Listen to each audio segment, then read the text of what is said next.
Marami sa mga nagtatanong tungkol sa ATIAP ang nag-a-assume na kailangan mong gumastos ng 80,000 pesos, 100,000 pesos, or minsan mahigit 150,000 pesos pa nga para makakuha ng bachelor's degree through ATIAP. Pero paano kung sabihin ko sa'yo na merong school na nag-o-offer ng ATIAP na nasa around 30,000 pesos lang ang magagastos mo hanggang sa matapos mo ang degree program? So sa vlog na ito, pag-uusapan natin ang isa sa mga pinaka-affordable na ATIAP schools at ito ay ang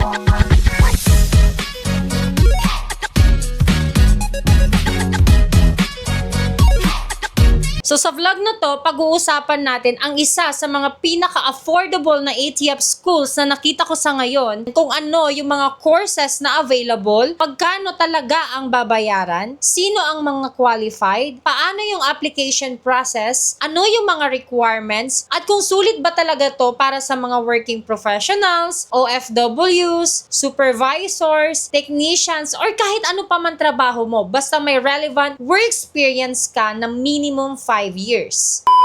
So bago tayo dumako sa main part ng video na to, bibigyan ko lang kayo ng quick review para sa mga bagong viewers ko sa channel na to. So ang ATIAP or ang Expanded Tertiary Education Equivalency and Accreditation Program ay isang special program ng CHED or Commission on Higher Education kung saan ang work experience mo, trainings mo, seminars mo, certifications mo at iba't ibang professional achievements mo ay pwedeng ma-evaluate at ma-convert into academic credits. So sa madaling salita, kung matagal ka nang nagtatrabaho pero wala ka pang bachelor's degree, maaring hindi mo na kailangan bumalik sa traditional 4-year college setup through ATIAP. Pero syempre, depende pa rin yan sa evaluation ng school. So ngayon, dumako na tayo sa school na nag-o-offer ng pinaka-affordable tuition fee sa ngayon. Okay? At ito ay ang Pangasinan State University Asingan Campus. So isa itong state university na matatagpuan sa Asingan, Pangasinan at isa sa mga institutions na authorized na mag-offer ng ATIAP program. So isa sa mga dahilan kung bakit maraming interesado rito ay dahil sa napakababang tuition fee kumpara sa maraming ATIAP schools sa ating bansa. So ngayon, ipapakita ko sa inyo ang tuition fee breakdown para malaman nyo kung saan nanggaling yung nasa almost 30,000 pesos na magagastos nyo sa kabuuan sa Pangasinan State University kapag nag-enroll kayo sa kanila. So sa Pangasinan State University, nag-offer sila ng 250 pesos per unit. So for example na lamang, binigyan kayo ng 11 subjects na kailangan nyong i-take at kailangan nyong tapusin para makagraduate kayo. Okay, so 11 subjects. At each subject ay 3 units ang equivalent. So 3 units times 11 subjects is equals to 33 units. Okay? So 33 units, ita-times mo ngayon yan sa 250 pesos per unit. So magkano yon? So 33 units times mo yan sa 250 pesos per unit. So ang kabuang presyo ng tuition fee ay 8,250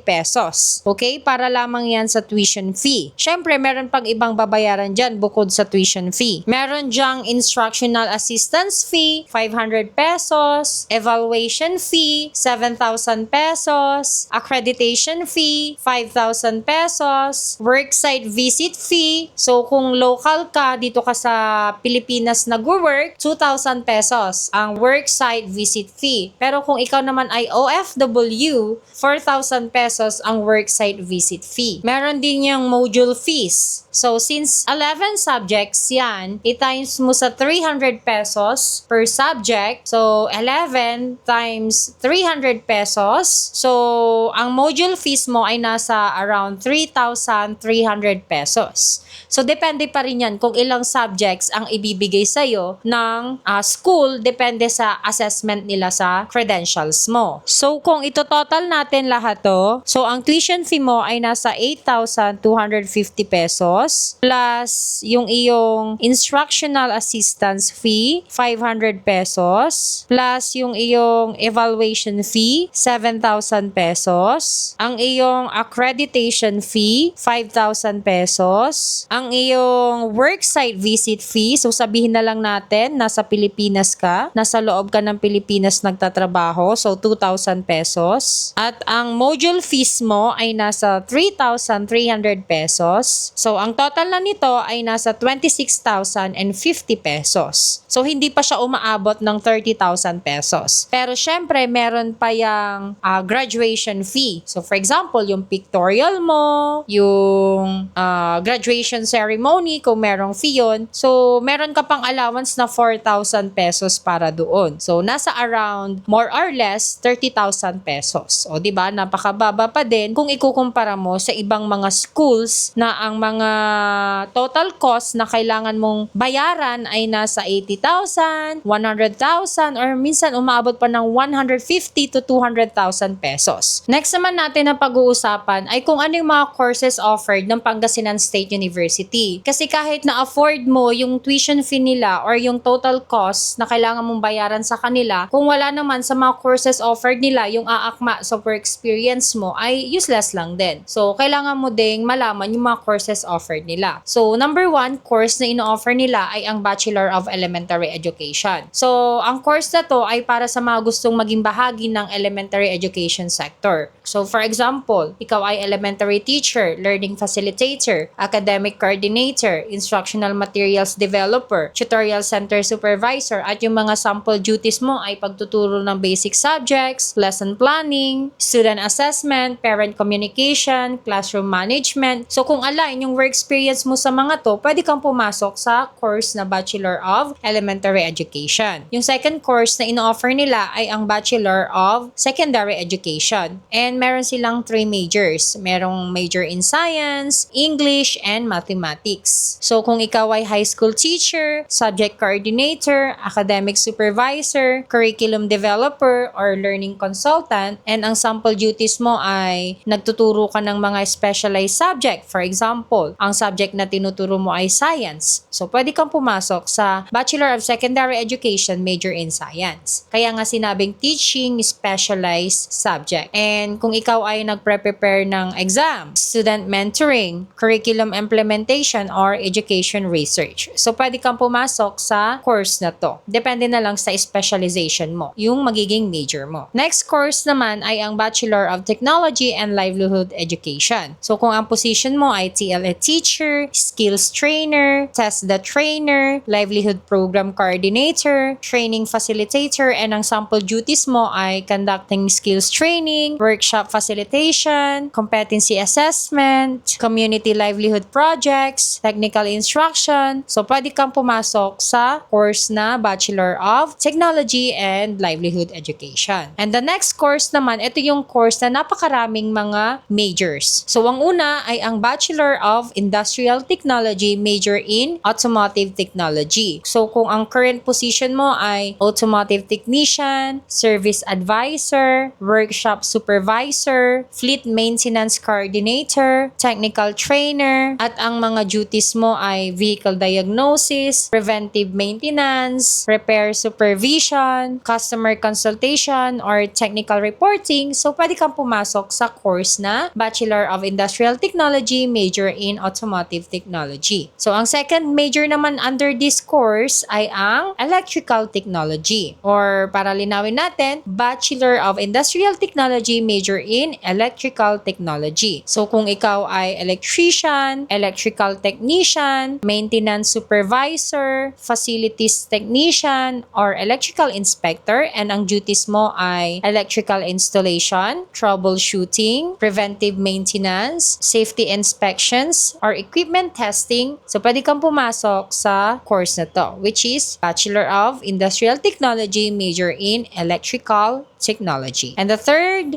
major is Electronics Technology. Okay? Bachelor of Industrial Technology, major in Electronics Technology. So, kung ikaw ay Electronics Technician, Technical Support Specialist, Instrumentation Technician, Telecom Technician, Electronics Supervisor, and ang mga duties mo ay Circuit Troubleshooting, Equipment Maintenance, Technical Support, Calibration, or System Monitoring, so pwede kang kang pumasok sa major na Electronics Technology. Okay? And the next one is Food Service Management or Bachelor of Industrial Technology, major in Food Service Management. So, isa din ito sa mga pinaka-in-demand na course. So, kung ikaw ay restaurant supervisor, food service manager, catering coordinator, kitchen operations supervisor, quality assurance staff, at ang duties mo ay food service operations, staff supervision, inventory control, customer service management, or quality monitoring, so pwede kang pumasok sa course na to, which is Bachelor of Industrial Technology, major in Food Service Management. Next major is Mechanical Technology. Bachelor of Industrial Technology, major in Mechanical Technology. And kung ikaw ay mechanical technician, plant maintenance technician, production supervisor, equipment maintenance coordinator, technical inspector, at ang main duties mo ay machine maintenance, equipment inspection, production support, troubleshooting, safety compliance, so pwede kang pumasok sa course na to, which is Bachelor of Industrial Technology, major in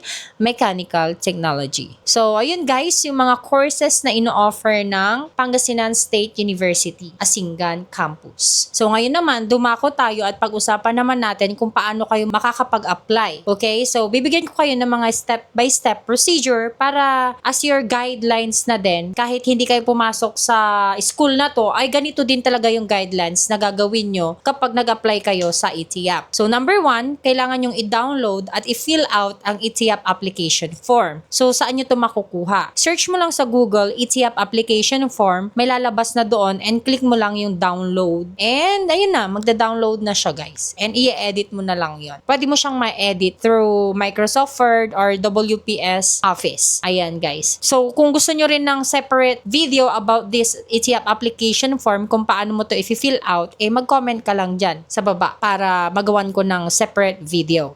Okay? Step number 2, maghanda ka ng detailed resume mo or curriculum vitae or CV na tinatawag nila, kasama ang cover letter kung saan ilalagay mo kung anong degree program ang gusto mong kunin. Okay, so detailed resume, ibig sabihin, detalyado. For example na lang, mayroon kang position dyan na restaurant manager. So, kailangan ilagay mo doon yung responsibilities mo, duties and responsibilities mo doon sa baba. Okay, para malaman nila kung anong ginagawa mo sa position mo na yon. Diba? Ganun siya. Okay, step number 3, kailangan yung kumuha ng detailed na DFR or duties, functions, and responsibilities nyo na permado ng current employer nyo. Step number 4, kung meron kayong previous employers, just like what I have mentioned, maganda rin na makapag-request kayo ng DFR or ng service records mula sa kanila para makapagpadagdag din sa competencies nyo during the evaluation or assessment ng school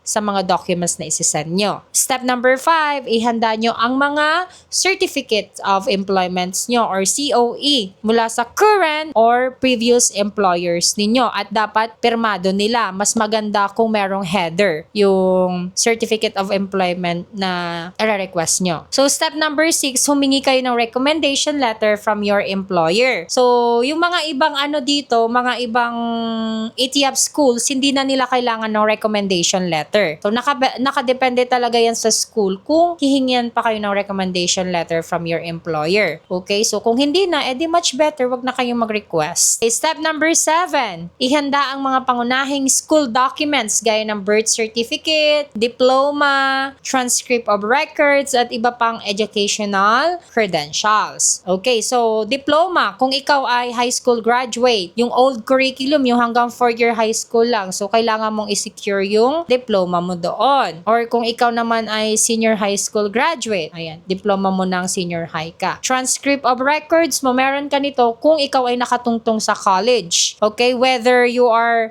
undergrad or graduate ka ng college, meron kang TOR. Kung ikaw ay drop out, meron din yan TOR guys. So, wag niyong itatago yan na nakatungtong kayo ng college pero drop out kayo kasi kailangan nyo pa rin kunin yung credentials nyo from the school na pinasukan nyo ng college. Okay? Kailangan nyo lang maging honest guys kasi malalaman at malalaman yan. Ma-verify nila yan sa CHED or Commission on Higher Education. So, wag nyong itatago yan. So, step number 8, ipunin nyo lahat ng mga trainings, seminars, certifications, at awards na nakuha mo sa buong career mo. Okay? Kasi makakatulong yan sa assessment para tumaas yung points na makuha mo. Kasi meron silang pointing system. Okay? Para malaman nila kung pasado ka or hindi. At makakatulong yung mga trainings mo, seminars mo, certifications mo, at awards na nakuha mo. Kahit yung Employee of the Month, ganyan, na achievement mo, makakatulong yan. Perfect attendance, ganyan. Sa work mo, pinagtrabahuhan mo, kunin mo lahat yan. Tipunin mo yan. Okay, step number 9, ihanda rin ang community service certificates kung meron ka. Ayan, katulad na lang ng feeding program. Kung part ka niyan, pwede ka mag-request ng certificate kung saan ka naki-join na feeding program na yan, na nag-volunteer ka, ganon. Or sa sa blood donation. Ayan, kung nag-i-issue sila ng certificate, kunin mo din yan. Ano pa nga ba? Yung tree planting. Ayan, pwede din yun. Basta dyan sa barangay nyo, maraming mga community service dyan. Hingi ka na lang ng certificates. Okay? Step number 10, magbigay ng proof of memberships mo sa professional organizations gaya ng OWA, professional associations, cooperatives, TODA, or non-government organizations, at iba pa. Ayan guys. Kahit pictures, mahalaga yan guys, na bahagi kayo ng organization na yan. Okay? Kasi dagdag points din yan para sa evaluation nyo, para makapasa kayo. And then, step number 11, kung mayroon kang publications or websites or projects, inventions or technical works, idagdag mo rin yan bilang supporting documents. Additional points din yan guys. Okay, publications. Usually kasi yung publications pag nakapag master's degree ka, ganyan, di ba? Magpapublish ka ng ng paper mo. Ayan guys, yun na yung mga steps kung paano ka makaka-apply. Ayan, paano naman ngayon kung kompleto ko na lahat ng requirements ko, nag-gather ko na lahat, kompletong-kompleto na, paano ko ipapadala yung mga requirements ko sa school? So, may 3 paraan dyan para maipasa mo yung documents mo. So, kung ikaw ay malapit sa PSU Asingan or Pangasinan State University na located sa Asingan, Pangasinan, pwede kang mag-walk-in at personal mong ihatid yung mga documents mo sa mismong campus. Okay? Pangalawa, pwede mo namang ipadala kung ikaw ay malayo. Pwede mong ipaship through JRS, LBC, JNT, or other shipping company. Okay? Padala mo sa kanila para ma-receive nila. Kasi guys, bawal or hindi na sila nag-entertain ng applications through online. Yung isesend mo lang yung soft copies ng documents mo tapos isend mo through email. Hindi na sila tumatanggap ng ganun guys. Hindi ka na nila i-entertain. So, ini-entertain lang nila yung mga applicants na magpapasa ng mga hard copies sa mismong campus nila. Okay? Pangatlo, kung hindi ka makapag-walk-in at kung nasa abroad ka, wala ka ring time maipadala yung mga documents mo. Okay? Maaari kang gumamit ng assistance services ng etiap.org. Okay? Pero, hindi ito connected sa school ha. Ito ay third party. Okay? So, kailangan mong gumamit nito kung wala ka na talagang ibang choice. Meron silang service fee pero napakamura lang naman. Ayan guys. So, meron akong sa inyong important reminder na kailangan yung tandaan na kapag nag-submit kayo ng applications, hindi ibig sabihin nito na automatic graduate ka na or automatic na pasado ka na. So, dadaan pa rin sa evaluation or assessment yung lahat ng credentials or lahat ng documents na ipinasa mo. Pagkatapos ng assessment, ipapaalam sa iyo ng PSU or ng Pangasinan State University ETIAP focal person kung ilang subjects at academic credits ang makikredit base sa iyong work experience at mga documents na ipinasa mo. So, para naman sa pagpapadala ng requirements or ng mga inquiries tungkol sa application process, maaari niyong i-address ang inyong documents at concerns kay Dr. Annalyn Diola. Ayan, siya po ang focal person ng Pangasinan State University Asingan Campus ETIAP. Sa kanya niyo po i-address yan. So, ayun lang guys ang mai-share ko sa video na to. So, kung ang hinahanap mo talaga ay isa sa pinakaabot kayang ETIAP school sa Pilipinas, talagang i-consider mo yung Pangasinan State University Asingan Campus. Kasi sa 30,000 pa lang na na total cost pa lang guys, 30,000, napakamura na yan guys. Pinakamababa na yan na nakita ko kumpara sa ibang ETIAP schools. Kahit public. Alam nyo ba yung PUP, Polytechnic University of the Philippines? Government school yan, but still, alam nyo kung magkano yung per unit nila na tuition, 1,600 pesos. Compare mo sa 250. O, diba? Times ano siya? Times 7. Almost times 7. Yung kanyang diferensya. O, diba? 1,600 sa PUP, 250 naman sa PSU. O, diba? Pero kung may budget ka, edi mag-PUP ka kung merong course na aakma sa work experience mo na ino-offer nilang course. Okay? Pero gaya nga ng lagi kong sinasabi sa channel na to, wag tuition fee lang ang tignan nyo. Siguraduhin nyo din na tugma ang work experience nyo sa course na gusto mong kunin. At kompleto ang documents mo para mas mataas ang chance na ma-maximize mo ang credits na maibibigay sa'yo. So, ayun lang guys. Kung may gusto kayong ipa-review na ibang ETF school, ilagay niyo dyan sa comment section. At kung bago ka pa lang sa channel na to, wag nyong kakalimutang mag-like, subscribe, at i-click nyo na rin yung notification bell para updated kayo sa mga ETF in school reviews, tuition fees, requirements, at application guides na i-upload ko sa mga susunod na video ko. Okay guys? Hanggang sa susunod nating video. Goodbye! Thank you for watching!